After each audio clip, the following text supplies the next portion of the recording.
دوسرے سال سے پڑھنا شروع کرتے ہیں کہ نماز میں سنتیں کیا کیا ہوتی ہیں. دوسرے سال سے ان کے نصاب میں یہ بات داخل ہوتی ہے.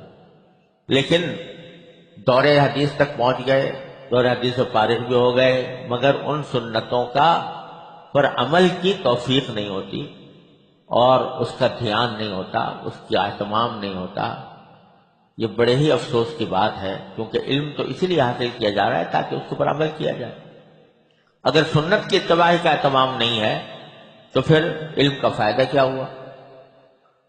اس لیے اس بات کا ہر بندے کو، چاہے وہ طالب علم ہو، عالم ہو، استاد ہو، شاگرد ہو یا عام آدمی ہو، عام مسلمان ہو، ہر ایک کو ان سنتوں کی معرفت حاصل کرنی چاہیے اور اس کے مطابق اپنی نماز کو بنانا چاہیے.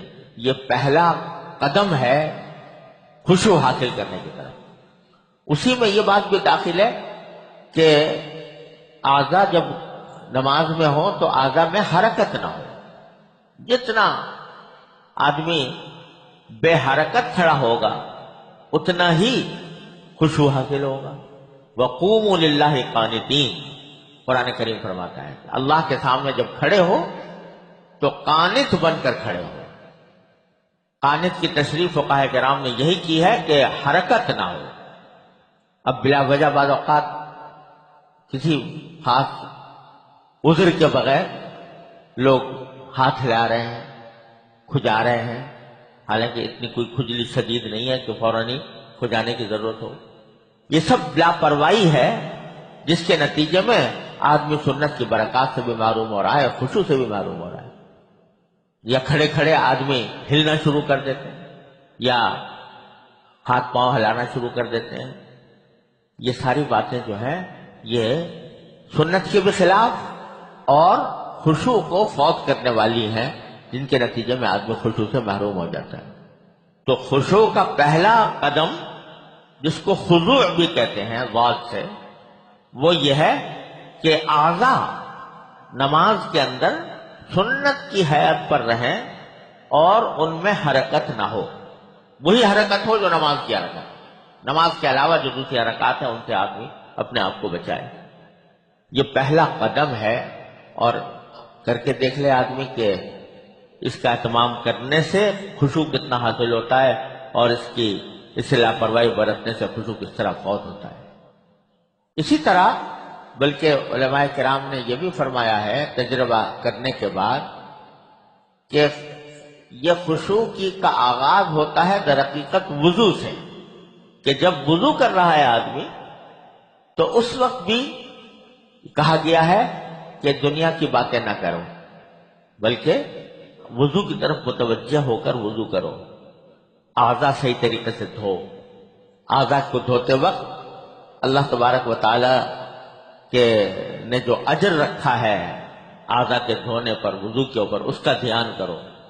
مثلا حدیث میں آتا ہے کہ جب بندہ جو کوئی عضو دھوتا ہے وضو کے اندر، تو ہر عضو کے دھونے پر اس عضو کے گناہ جھڑتے ہیں، گناہ دھلتے ہیں.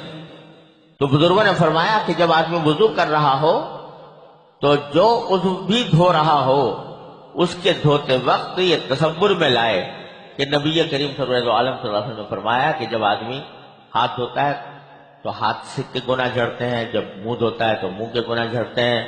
تو میرے گناہ انشاءاللہ جھڑ رہے ہیں.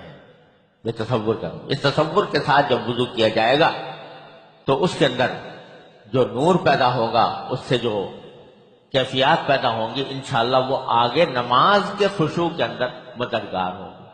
اور وضو کے اندر مسنون دعائیں پڑھے آدمی، جو مسنون نبی کریم صلی اللہ علیہ وسلم سے معصور دعا ہے وہ ہے اللہم اغفر لی ذنبی ووسع لی فی داری وبارک لی فی رزقی.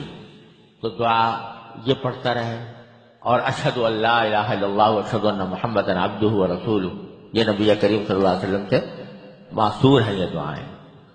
اور بعض علماء کرام نے کچھ اور دعائیں بھی بتائی ہیں کہ ہاتھ دھوتے وقت یہ پڑھے اور پاؤں دھوتے وقت یہ پڑھے اور چہرہ دھوتے وقت یہ پڑھے. وہ اگرچہ ان مواقع پر مسنون نہیں ہیں لیکن ہیں وہ سب نبی کریم صلی اللہ علیہ وسلم کی مانگی ہوئی دعائیں. ان کو یاد کر لے، ان کو کرے. غرض وضو سے خشوع کا آغاز ہو کہ آدمی سنت کے مطابق وضو کرے اور سنت کے مطابق وضو کی طرف متوجہ ہو۔ حدیث میں نبی کریم صلی اللہ علیہ وسلم نے ارشاد فرمایا کہ پانی میں اسراف سے بچو، یعنی وضو میں پانی زیادہ مت بہاؤ، ضرورت سے زیادہ۔ یہاں تک فرمایا کہ ایاک والصرف وان کنت علی نہر جار، کہ فضول خرچی سے بچو چاہے تم بہتے ہوئے دریا کے کنارے کھڑے ہوئے ہو۔ اگر دریا کے کنارے کھڑے ہو کے کوئی دریا سے وضو کر رہا ہے تو دریا کے پانی میں تو کوئی کمی نہیں آتی، لیکن عادت ڈلوانی مقصود ہے کہ فضول خرچی کی عادت مت ڈالو۔ یہ نہیں کہ نل جو ہے وہ بہت تیز کھول دیا اور جتنا پانی بہہ رہا ہے بری طرح بہہ رہا ہے، چاہے ضرورت ہے یا نہیں ہے، اسراف سے بچتے ہوئے وضو کرو، نبی کریم صلی اللہ علیہ وسلم کے ارشاد کو مد نظر رکھتے ہوئے۔ اور ہر عضو کو دھوتے وقت یہ تصور کرو کہ اللہ تبارک و تعالیٰ کی رحمت سے میرے گناہ سے جھڑ رہے ہیں۔